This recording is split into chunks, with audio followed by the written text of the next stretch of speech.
Hi guys, welcome back to my channel. അപ്പോൾ guys, നമ്മൾ ഇന്ന് ഡിസ്കസ് ചെയ്യാൻ വേണ്ടി പോകുന്നത് ഡിസംബർ 25 റിലീസ് ചെയ്ത വരുൺ ധവാൻ്റെ ബേബി ജോൺ എന്ന മൂവിയുടെ റിവ്യൂ ആണ് നമ്മൾ ഇന്ന് ചെയ്യാൻ വേണ്ടി പോകുന്നത്.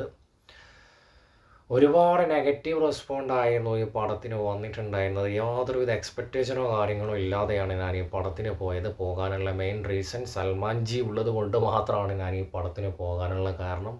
പക്ഷേ ഗായ്സ്, അട്ടർ ഫ്ലോപ്പ് എന്ന് പറഞ്ഞാൽ അതും കുറഞ്ഞു പോകും. കാരണം യാതൊരു വിധത്തിലും പടം നമുക്ക് കണക്റ്റ് ആവാൻ വേണ്ടി സാധിക്കുന്നില്ല.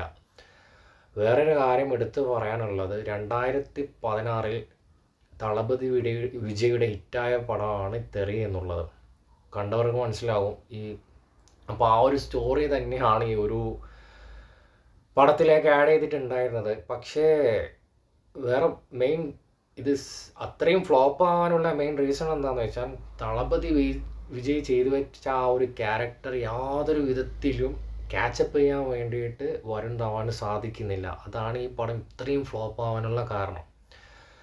ഈ പടത്തെക്കുറിച്ച് എനിക്ക് ആകെ പോസിറ്റീവ് പറയാൻ എന്താണ് ഉള്ളതെന്ന് ചോദിച്ചു കഴിഞ്ഞാൽ, ആകെ കുറച്ചൊരു ത്രില്ലിങ് മൂമെൻ്റ് ആയിട്ട് തോന്നിയ സൽമാൻ ഖാൻ്റെ ആ ഒരു പെർഫോമൻസ് മാത്രമാണ് എനിക്ക് കുറച്ചെങ്കിലും പോസിറ്റീവായിട്ട് ഫീൽ ചെയ്തത്.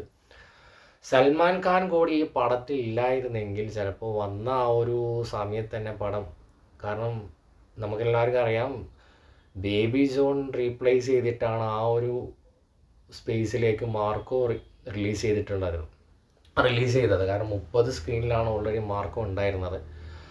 പക്ഷെ ബേബി ജോണിൻ്റെ ആ ഒരു അധപ്പതനം കാരണമാണ് ഇത്രയും നല്ലൊരു സ്പേസ് മാർക്കോക്ക് കിട്ടിയിട്ടുണ്ടായിരുന്നത്. പക്ഷെ മാർക്കോ ആയിട്ടും ഒരിക്കലും ബേബി ജോണായിട്ടും ഒരിക്കലും യാതൊരു വിധത്തിലും കമ്പയർ ചെയ്യാൻ വേണ്ടി സാധിക്കില്ല. പക്ഷേ ഒരു ബോളിവുഡ് പടം അവിടെ റൺ ചെയ്യുന്ന സമയത്ത് ആ ഒരു പടം റീപ്ലേസ് ചെയ്തിട്ട് ഒരിക്കലും നമ്മുടെ മാർക്കോ ഒരിക്കലും അവിടെ പ്ലേസ് ചെയ്യത്തില്ല. അപ്പോൾ എനിക്ക് നിങ്ങളുടെ അടുത്ത് പറയാനുള്ളത്, നിങ്ങൾ ഈ ട്രെയിലറൊക്കെ കണ്ടിട്ട് ഈ പടം വാച്ച് ചെയ്യാൻ വേണ്ടി നിൽക്കുന്ന വ്യക്തിയാണെങ്കിൽ നിങ്ങൾ എന്തായാലും ഡിസപ്പോയിൻറ്റഡ് ആവും. കാരണം ഒരു തരത്തിലും നിങ്ങൾക്ക് ഈ പടം കണക്റ്റ് ആവത്തില്ല. അപ്പോൾ ഗായ്സ്, എനിക്ക് ഇത്രയൊക്കെയാണ് പറയാനുള്ളത്. പടം കണ്ടവരാരൊക്കെ ഉണ്ടെങ്കിൽ കമൻറ്റ് ചെയ്യുക. നിങ്ങളുടെ എക്സ്പീരിയൻസ് എന്താണെന്ന് വെച്ചാൽ കമൻറ്റ് ചെയ്യുക. അപ്പോൾ നെക്സ്റ്റ് വീഡിയോയുമായി വീണ്ടും കാണാം.